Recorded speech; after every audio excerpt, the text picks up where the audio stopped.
Grab your cocktail and get ready for this episode of the Old Fashioned Masonic Podcast. This episode brought to you by Three Ruffians Premium Masonic Cigars. Made by Masons, for Masons.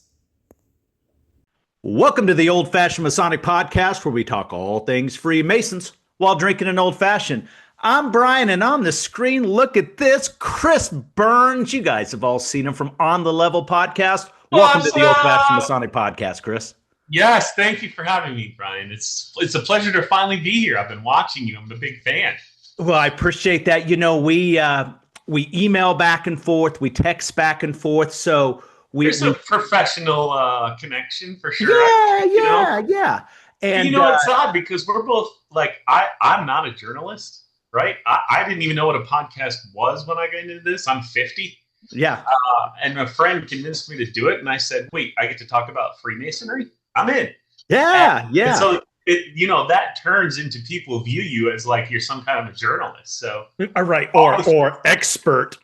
All right. So let's do what we do on this podcast, Chris. As you know, we like to know as much about the man. Oh, cheers. As the Mason. So let's push Masonry to the side because those that watch the thumbnail coming in, this is there's a story to be told. So before that, who's Chris the man? Where you from? Where do you live? Do you have a significant other? Blood type? Last 4 your social security number and your mother's maiden name. I'm a digital marketing guy by trade, and at my age, to be a digital marketing guy, that means you're basically a criminal with no motive in life, and you fell into like the lowest thing you could, which was marketing or sales, right? Now they have degrees for this stuff, which is blowing my mind. These kids come in with degrees in marketing, and I'm like, what? But you know nothing? I don't care about that degree. I'd rather have real life experience when it comes to marketing.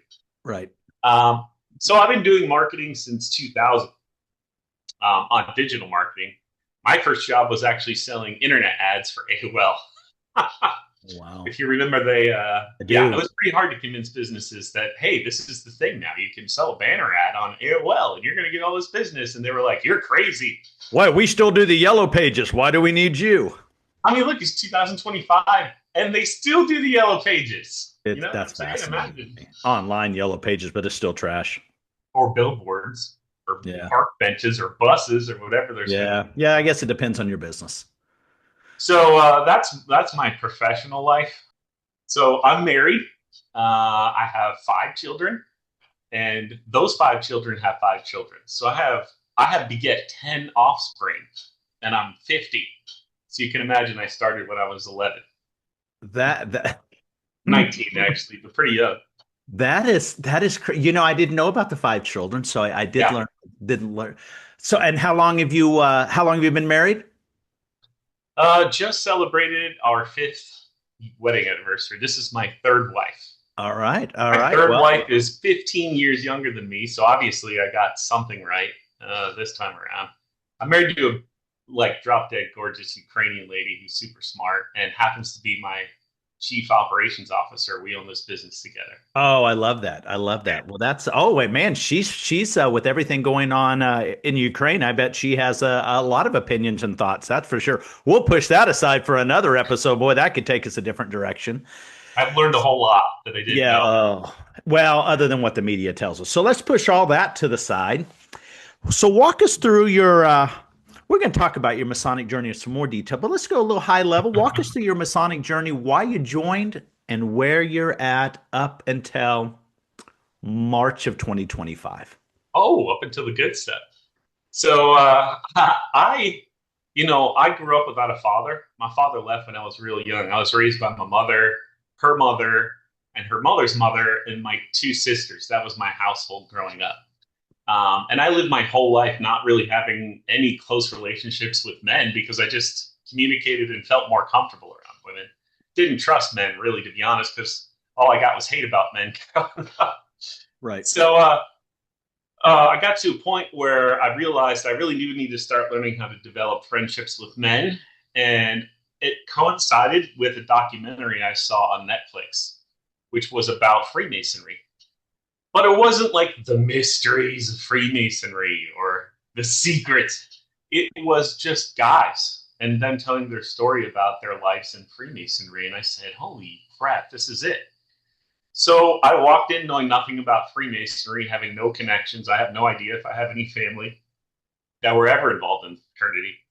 And I walked into a lodge and said, hey, I don't, I thought, oh, I don't go to church every Sunday, so they probably won't get me. So that was my biggest concern. Hey, if I'm not a churchgoer, can I still join? Because I thought it was tied to religion earlier. Right. And so I was really surprised to find out that it wasn't, and how accepting they were. And so I went back home, and my wife, as I said, is Ukrainian, and they're very conservative. So her family was very against me joining. But I had this desire, and I made a deal with them. I said, look, you know me. If they try to get me to kill babies or drink blood or have sex orgies, I'm just going to leave.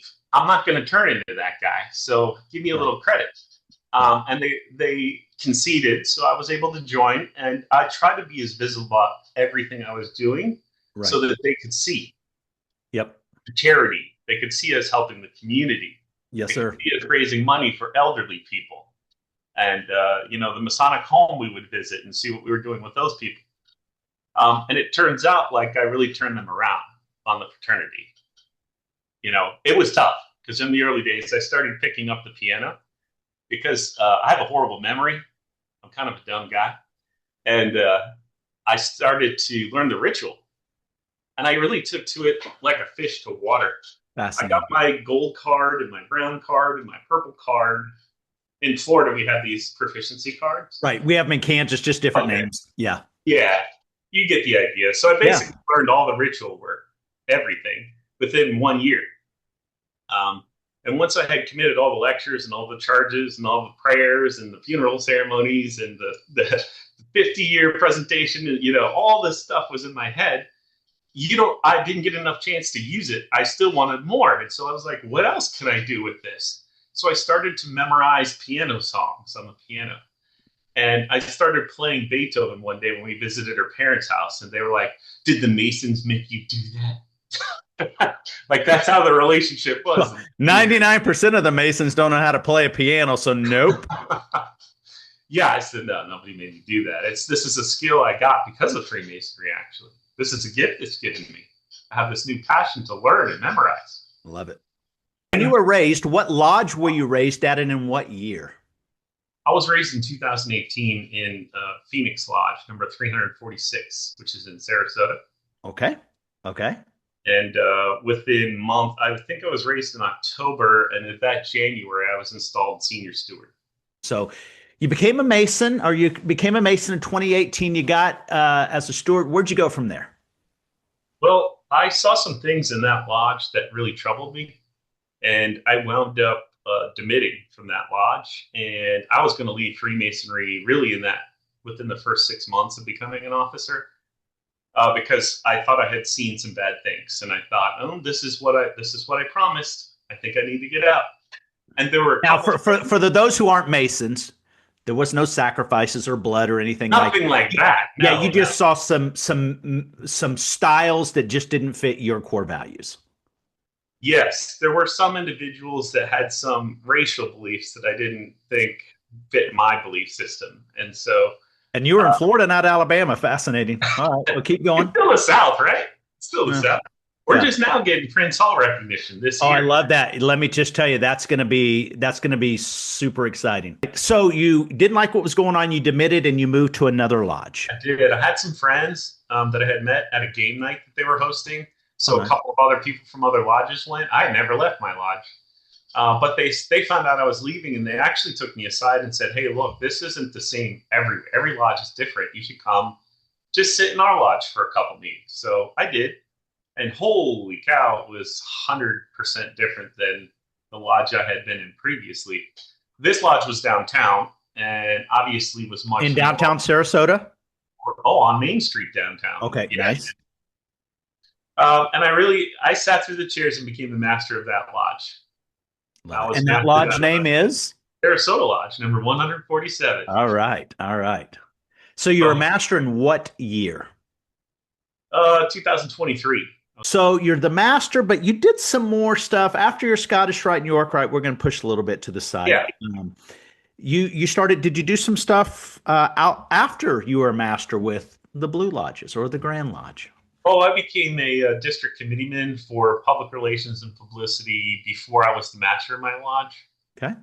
The year I was the master of my lodge, I was also the president of the Sarasota Scottish Rite Club and the president of the Master Mason Association for District 23, which has Wow. 9 lodges in it. So that was a busy year for me. Yeah, Um, for sure. So as so, you were doing the Grand Lodge committee. Anything else after that that you did? so I'm a marketing guy, right? Yeah. And I'm looking at a lodge that, on average, my first lodge was. I got the books. I looked at the last 7 years. They averaged about 5 Master Masons a year. Okay. And I looked at how many people were leaving, and I said, "Oh, this is horrible." I didn't know anything about other lodges or Grand Lodge. I just looked at my little world of Freemasonry Yep. and Yep. thought I could fix this. So I asked the master of the lodge for permission to make a little video and do a Facebook ad, to try to reach out to potential people that would be interested in learning about Freemasonry. And he ran it up to Grand Lodge, and they said, "Oh, that's adorable. Go let him have it at it." So I actually custom made this little video, and ran some Facebook ads, and they initiated like 27 guys that year. That's crazy. Let me So, ask you this: what did it cost? Do you remember roughly? oh yeah, I remember exactly what it cost. It costs less than $200. So, guys, push Chris to the side for a second. What Chris decided to do was say, "Hey, I've got a skill set. I know a little bit of content. For a couple $100, here's my budget, whatever that is. I'm going to put something out. I hopefully will get a couple of people. And you know what? If I spent $200, if you know what your average customer, I could take you into a business lesson, guys. You don't want that from me. But what your average cost, the value of your customer is, right? In this sense, is your brother Mason. But to get 20, you're talking less than $10 a person on a Cost of retail. acquisition is very low. Yeah, yeah, Yeah. yeah. I mean, I'd love to see that whole sales funnel down from the impressions all the way down to the click through rate. I'd love to I geek can out on walk that you with you. through that. I've Yeah, got it all. let's not bore our listeners because we'll that will do it. What happened is we had this blowout year, and then I moved to the other lodge, and I said, "Hey, would you guys like to try this stuff?" And they saw what we were doing. They were like, "Please." So we did it there, and it was the same situation. They were bringing in, maybe 5 Masons a year, and we got to 28 in the That's first. so a couple of ads generated over 50 members. A couple of 100. campaigns. Yeah. A couple of Yeah. campaigns. We had So like 2 at that point. okay. Because I made a new one over there. So we had one there and one here. Well, I know some of you will be like, all right, how do I get a hold of this dude? You look in the video description. We'll give you some contact information, And again, remember, that's his vocation. Don't ask him to do stuff for free. No, So, I do it 100% for free. I never well, charge anybody anything. there you go. I was trying to get you a free cup of coffee. No, Holy hell. no. This is for the fraternity, man. I love that. I love that. See, guys, that's what masonry is all about. So let's fast forward. Anybody that watches this channel, it's no secret when the Masonic bird symbol goes up in the air and they say, hey, there's something going on in this jurisdiction. We look at it and just, not like I got a glass house as much as anyone else. Sling away, boys. Might be a bulletproof class over here, but whatever. Nice. So Florida had a lot. Florida, let's just say there's been a lot of stuff going on that's made attention through the Masonic world. We'll just go with that. So you were brought up on Masonic charges earlier in 2025. I sure was. And what's the high level? What they get you for? There was what I call the gag order. This social media related. Correct. Yeah. So I was one of the early people that got hit with disseminating controversial communication. It was what they charged me with, Right. Which is, in our digest, there's a catch-all regulation, and they do say that like disseminating controversial communication is not good, but they don't really identify what's controversial. They do have some language in there that it's like secretive, private things that shouldn't be communicated. Well, I mean, I could argue, for example, in Kansas, we had a bylaw proposal that proposed not selling guns at gun raffles, whatever, and whatever your opinion Ah, is. that wouldn't go Okay. over very well, would Okay. it? Right. But controversial. Right. And so arguably, if I could argue this, that if you passed out that about this bylaw proposal, I could deem that that's spreading something controversial. So that's a little I vague. mean, I don't like ambiguity. Let me ask you this. So what was and you didn't have anything crazy. You weren't, calling any of the Grand Lodge. You weren't saying they're no, goat riders or anything silly. no. You liked a couple of things and you commented on a couple of things, Yeah, right? yeah, So fast forward. So you get your charges. You will yeah. obviously sign and say, "Hey, I'm ready." So you show up for your. Let's fast forward because there's a lot going on. Fast forward. Now you're at your trial. Walk us But, through that. So those who watch our episode with Stephen Clark, he walked in and kind of walked through his process. So take us through yours. so one thing I learned from watching OJ get off was it's all about your attorneys. And I knew I was going to represent myself. So I called up one of the most honest men I know, and one of the men that knows the digest of law in Florida, more than any other man alive in Florida. And that was my counsel, a past Grand Master and a past Grand Master's son, who's a right worshipful in Florida. And they came with me into my trial and helped defend me. I was making my case based on the facts and my understanding and my opinions, and they were there to make sure that nobody steamrolled me with particular rules. And because I've never been in a Masonic trial. Sure, I sure. didn't know the rules. I don't know how this Most stuff haven't. worked. Most people haven't. I had done a lot in Freemasonry, so I was quite confident in my knowledge as a Mason, but I'm in uncharted territory now. I don't know anything about this stuff. Yes, sir. And it was a really scary place to be. They bring you in, they put you at a table where you're in the middle of a room, and there's basically a firing squad on the other side of an army of people that put on Masonic trials for decades that are coming to get you. That's the feeling of being in a Masonic trial, and I hope you never have to experience it, because you will have a brown pants moment the second you sit down there. Right. I know I did. So I had prepared like a statement, and I wanted to lay out my case, my defense personally, and I had witness testimony to back up what I said. My defense was that a lot of the things later, at some point later in the year, the Grand Master issued, as you said earlier, a gag order. And he basically said he didn't want anybody talking about controversial things at all, period. And so, like 3 of the 5 things that he used to charge me happened before that. So my first argument was, you can't backdate stuff. Like, I have the date of your ruling and decision, so how are you including this other stuff that happened before, right? I thought for sure that would get a lot of my problems to go away. It didn't. And as my case went on, I realized that there were 2 people on my trial committee that weren't listed in any documentation beforehand, and I had never seen their names, so I think they were thrown in at the last minute. Mm-hmm. Those were the 2 guys that gave me the fairest shake. Everybody else that was predetermined, that was set to be there, were hostile, extremely hostile, to the point where I was, because I made the case of, I am a citizen of this country, and I believe I have the freedom of speech still. I don't think you can tell me that I can't talk. I'm sorry. And this one individual said, actually, you don't. You lost your civil rights when you joined this fraternity. And, I made the case of, there is a point before I became a Mason where I was explicitly told that nothing was going to conflict with my civil right. And We know here that. you are telling me it is. So were you lying to me? Are we lying to all of our brothers? Or do you have a skewed view of this stuff that you're saying right now? Right. But I didn't want to put my whole case on civil rights, because I have Masonic rights.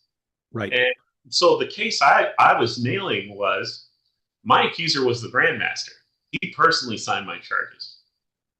And so he's my accuser, right? That's obvious. Well, the Florida Digest of Masonic Law and the Justice Manual clearly says that you have the right to face your accuser. and ask questions and interrogate them. Most jurisdictions have that. I mean, it's your Sixth Amendment civil right, but it's also your Masonic right, at least in the jurisdiction of Florida. So I said, hey, throw away my civil rights. I'm not happy about it. In fact, I might sue you that you're acknowledging that I'm losing my civil rights, but I'm not going to make that my case. I want to talk about our laws, and you need to follow our laws. So I had for 5 weeks before my trial been emailing everyone that would listen and said, listen, I know the Grand Master is not planning to come to my trial, but he needs to be there per the digest. And I'll tell you what, you can put it off as long as you want, because I understand maybe he's very busy. He's active this year. And I'll fly down to Florida anytime you want, whenever it's convenient for him, but he better be there. He wasn't there. That wasn't enough to get my case thrown out. Although the commission repeatedly said, we do wish he was here because we have lots of questions about why he's interpreting this way. Right. Because I'm like, one of my pieces of evidence was a past grandmaster had posted some very controversial things online, basically calling other brothers evil. Well, and if you'll go back to some previous episodes, folks, if you look above, you'll be able to click on that link. I actually talked about that on a previous episode, so feel free to go back and listen to his words. Yeah, I'm not saying any names, but there was a person that existed that said we won't do that. Things. To me, that was truly controversial. So I brought a printout of it, and I said, explain to me how this isn't controversial. But because I asked this question and asked for the truth, that's controversial. Where's the line? Right. And they said, that's a great question. Sure wish the guy was here to answer that for us. Right. And I'm like, my counsel was repeatedly saying, how are you going to proceed? How can we proceed? This is crazy. And they proceeded. Yeah. And so they deliberated, and I was given a written reprimand and found guilty of disseminating controversial communications. So, Freeze, I want everyone to hear. He did it, went to the trial. Lots of things went on. He was found guilty, but given a reprimand, right? Yeah. And in most jurisdictions, a reprimand's a reprimand. It doesn't require, it's not a suspension, it's not an expulsion. It doesn't require a vote to come back into the lodge. It's a reprimand, right? Correct. So, and our digest of Masonic law, ironically, lays out that particular piece of the digest that was used is only punishable by a reprimand. It's literally limits it to that. So you get a reprimand. You get a reprimand, and the committee has to send it where to get it signed off on? To my accuser, the Grand Master.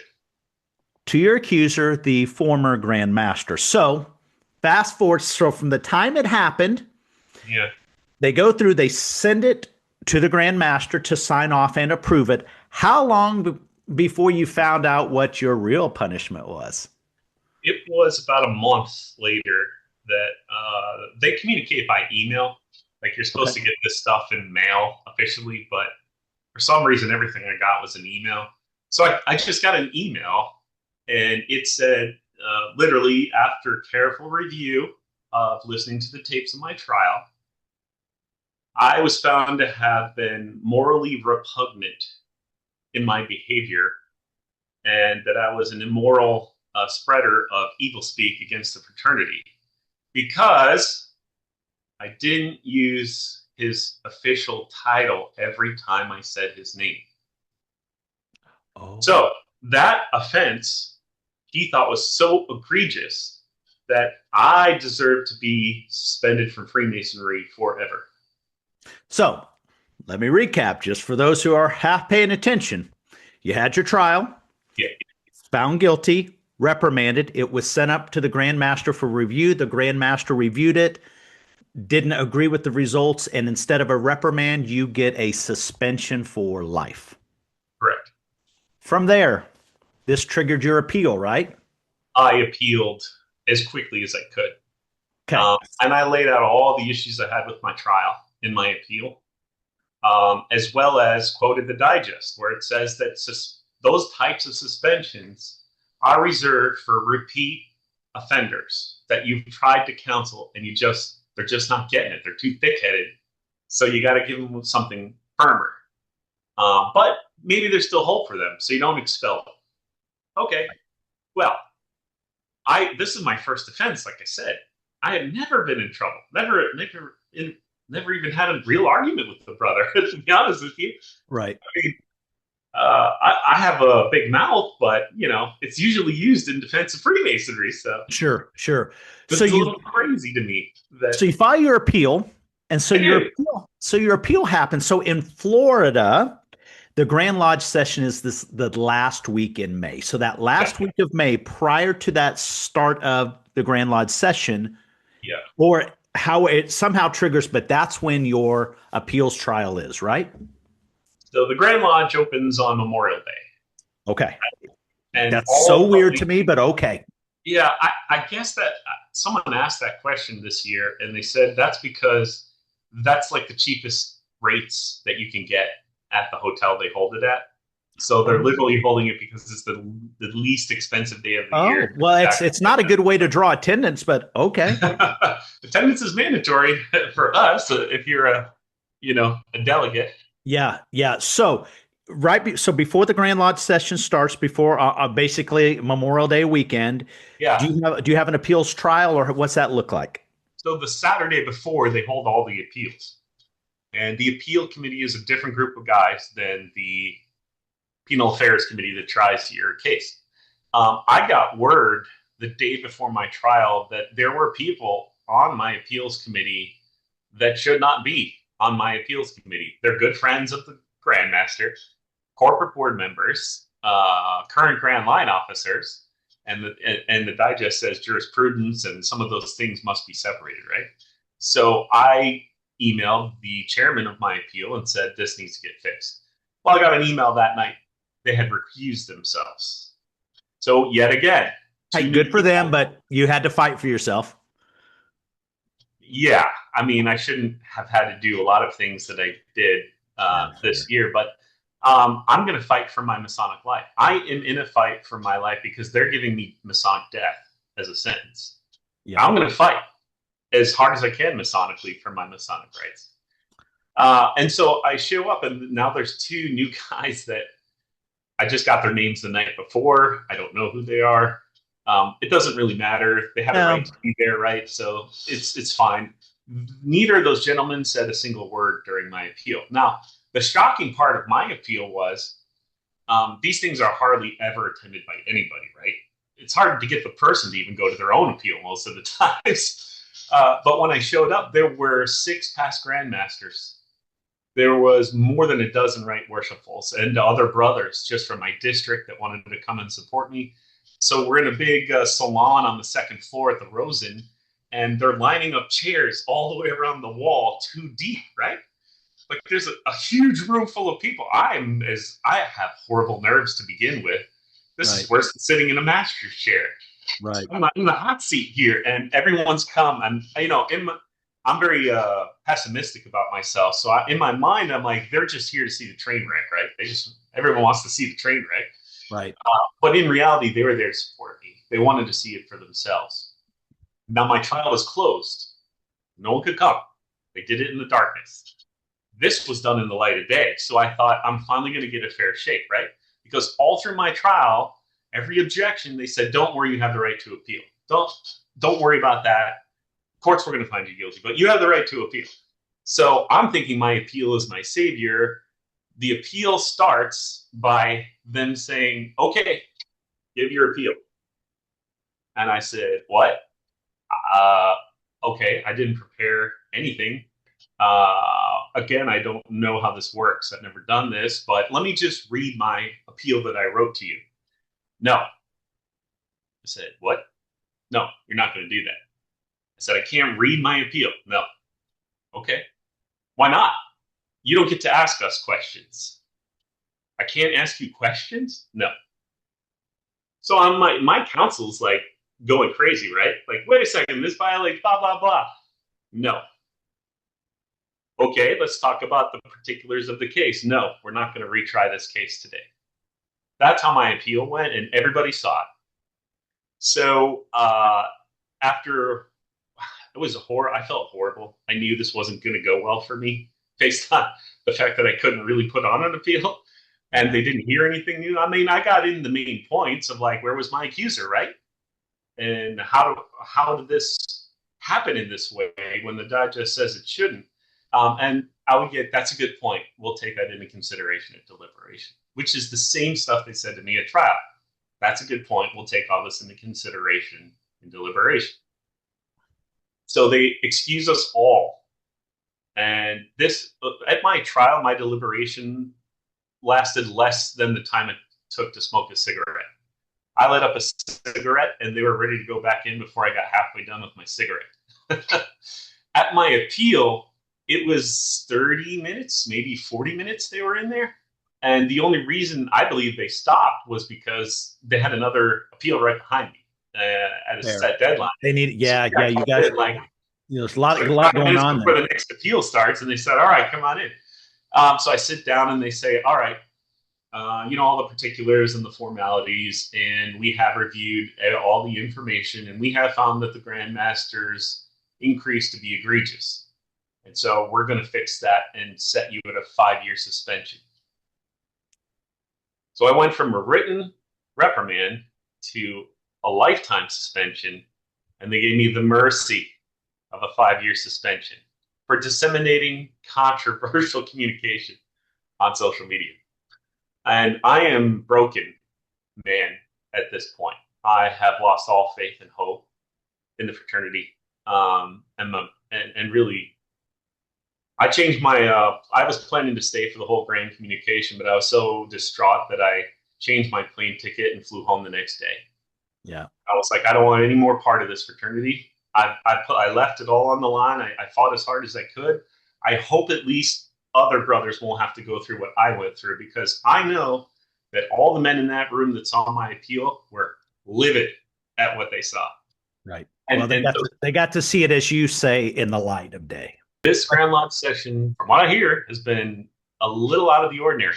So let's talk about, the Grand Lodge, if you've ever been to a Grand Lodge, Grand Master submits the reports and decisions, and what do you call it in Florida? It's exactly it. The reports. Yep. They call them reports. So a few years ago in Texas, there was some chaos, and those were all like, nope, we're not accepting any of these reports. So I hear some reports in Florida weren't accepted, but the big one that wasn't accepted was the trials and punishments? Yeah, the Penal Affairs reports were challenged. And so they actually took it case by case. And there was conversation for and against. I was the first one up. And from what I understand, there were only people speaking for. No one spoke against. And the people speaking for were past grandmasters that had firsthand knowledge of what I went through. People that saw my appeal with their own eyes. People that sat in my trial and experienced it with me. And they communicated to the craft what they saw. So it was, from what I understand, almost a unanimous downvote from the craft. Meaning that we don't accept this. Null and void. And did all of them get blocked or stopped? From what I understand, yeah. I believe that they all got the same result. So what that means is, so let's maybe one of them didn't, but I think most of them did. Most did. Let's go with most until we know. I don't know. I wasn't there. Probably by the time this releases, we'll have something across the bottom. So, but let me take everyone back here. So went to trial. He was guilty with a reprimand. Reprimand was sent to the Grand Master. The Grand Master said, "Not so fast, my friend." Suspended for life. Appeal happened. Goes forward. The appeals committee said, it was an overreach. You're suspended, not for life, buddy. Only 5 years. Only 5 years is crazy. Anyway, but you're suspended for 5 years, right? Like, hey, I'm only planning to live 4 more years. So this is bad news for me.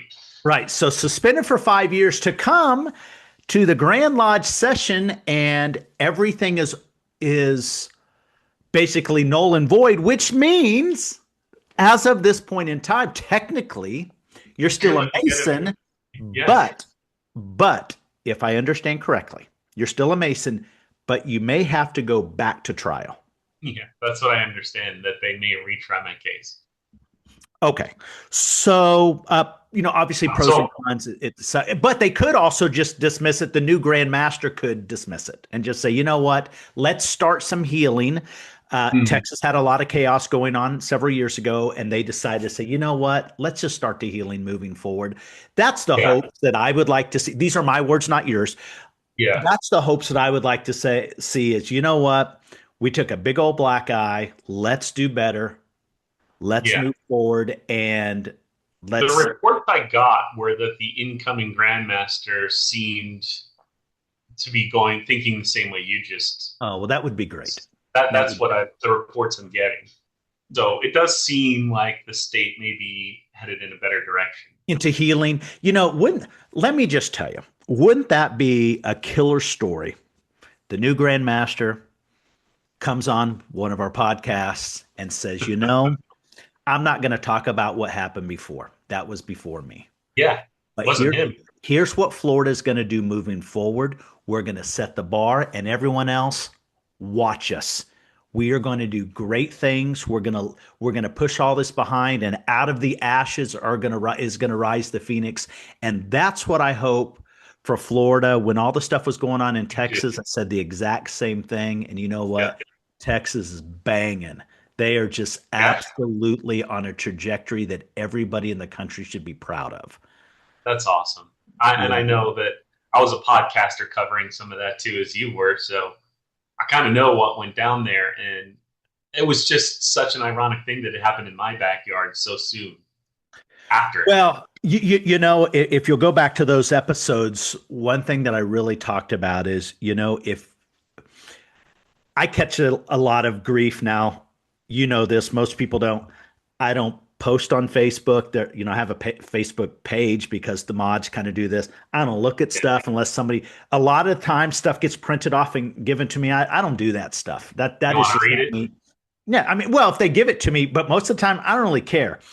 But Why from what would I you? hear and what gets printed out to me, I get this a lot is I can't believe Byrd posts all this nonsense that's going there. He's supposed to, they should be handling this stuff inside of Lodge. Well, hold on. Mm-hmm. I would love for that to be a thing, but You here's the do? problem, gents, and we've proven it time and time again on this channel. You think that this chaos can only go on here and it won't affect me? Guys, I pointed out state after state, jurisdiction after jurisdiction. And you know what? I've said it before, if any of that nonsense happened in any jurisdiction that I'm part of, I would make that phone call to the Secretary of Grand Master and say, Worshipful, what? Most worshipful. I don't want to get rung up. Most worshipful, what in the world is going on? We've got to be better than this. And And I think, ironically, I did that. I literally had conversations with the Grandmaster while there was controversy going on, trying to give him wise counsel. To the best, no, I'm a nobody, but or help I'm a me brother, right? help me understand so I can defend it one way or the other. Yeah. Because what I'm hearing is cray cray. But Yeah. I don't believe that's the case. So help me defend the craft. The thing Give is, me it from you. Yeah, no telephone game. not only did he not want to talk about it, the gag order came out like days after our conversation. Yeah, So that's it's like, unfortunate. okay, I see the direction we're going. It's Yeah. not. So for those who have comments about, Byrd, you shouldn't be talking about this. Most of the time I don't read No, it. so here's the thing to Unless those somebody prints it brothers. off. They gotta understand it's not going to get fixed if you don't shine the light on it. And we need to fix our own stuff. You don't want to let this escalate to the point where Otherwise, you're compliant. Silence is compliance. Yeah, I understand you don't want to be like a troublemaker, always like pointing fingers Sure. and stuff, but some of this stuff rises to the level that it needs to be brought into the light of day. Somebody needs to be talking about this stuff, or else it's just going to get worse. And sooner or later, the news is going to pick up on it, and they're going to tell your story. Do you really want them to be the ones telling your story? Well, I mean, you go to Tag Thompson in Tennessee, that made the news. Stuff in Texas made the news. So, right, it's much easier to have it on some Masonic podcasts that 10 or 12 people watch, and Yeah, right. and you can try to say, man, that sucks. What do we do to make sure it doesn't happen in our house? Yeah. My wife and I, we always joke. We'll go out with a group of friends and there'll be 9 or 10 couples. And somewhere in that 9 or 10, before the end of the night, there's a couple bickering, right? You see that every once in a while. So when that happens, my wife and I look at each other, we high five and we say, not us, right? Wasn't us this time. Right. Wasn't us. So that I say that because it's anecdotal of when we see the stuff going on, we need to look at each other, high five and say, boys, it's not us, but it could be. Let's find out what led to that because I don't want to get into that fight. That's kind of true wisdom, right? Like I define wisdom as the accumulation of mistakes. That's how I've got any wisdom I have. I just made the mistakes and learned. But I think true wisdom is learning from other people's mistakes so you don't have to make them yourself. Sure. Yeah. Let them pay that tuition. Right. So let them pay that. And so, you're absolutely right. I hope everyone is watching what's happening when these fires pop up in these different jurisdictions, because it seems like they all follow the same kind of storyline, don't they? They do. It's dudes and egos. That's the root of all of this. I've said it before. Any problems when I'm feeling some sort of way, dudes and egos, sometimes it's this dude and this ego.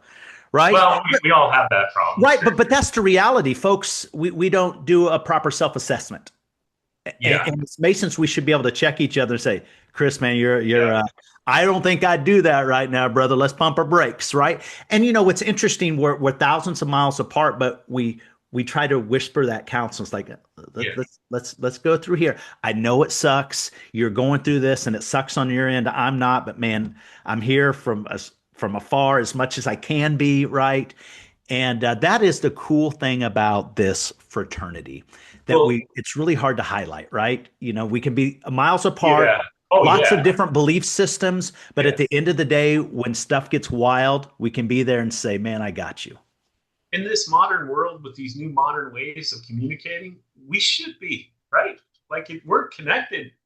Yeah. And this technology allows us to connect on a level our forefathers before us never could. Right. We should be more connected and unified.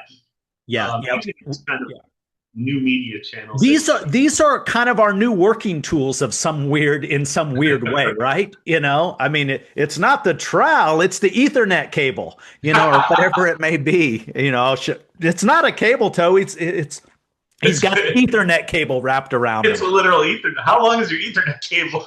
Well, nobody likes a bragger. So I've got the high-speed line. I like it. The new Cat 6. So before we close out, Chris, is there anything, any sound words of advice you'd like to drop to our listeners? Because you'll be back on. We've got all sorts of things with roundtables that I'd love to get you in on and get your perspective. So what do you want to leave our listeners with before we close out? I have a new perspective on the fraternity now that maybe a lot of people don't because of what I've been through. I'll tell you that I had the darkest year aside from my mother passing, and this is tough to deal with because I was all in on the fraternity and its tenets, and I was a believer, man. And what happened is there were people that I thought were good friends that wouldn't sit next to me in a lodge meeting because they were afraid someone would take a picture. And if they're seen with a guy that is going through controversy, they might get targeted. And I think that was the most heartbreaking part, was being outcast by people because they were afraid for themselves and their career. And at first I was angry about it. I'm like, how can you be so weak? But upon reflection, I understand. Like, we invest a lot. We give up time with our families and friends and money, and we don't have hobbies because we're doing this stuff. And some of our closest friends are in the fraternity. So most of them. It would take a lot to knowingly, willingly risk all that. Yeah. So I started to understand, but it broke my heart that was the truth of the matter. They're so scared to lose their entire Masonic life because they don't, just being next to a guy that somebody doesn't like could ruin it for them. And so, I would say if you know a brother that's going through some stuff, whether you think he's guilty or not, remember that he is your brother. And, when Masons are in distress is when we need to support our brothers the most. I sure needed some support. And there were some people that gave it to me and they treated me like a brother and they said it publicly. I don't care what they do to you. You're always my brother. And that was the stuff that sustained me. So You probably know somebody, if you're watching this, that's going through some trouble. Could be personally, it could be Masonically. Remember to help them out in their moment of need. It will change them in ways that you can't even imagine. So that would be my only statement: is remember those brothers. Well, I'm gonna have to close this out. That kind of stuck me a little bit. So, Chris, thanks for joining the Old Fashioned Masonic Podcast, brother. Cheers. Cheers, brother. Thank you for having me.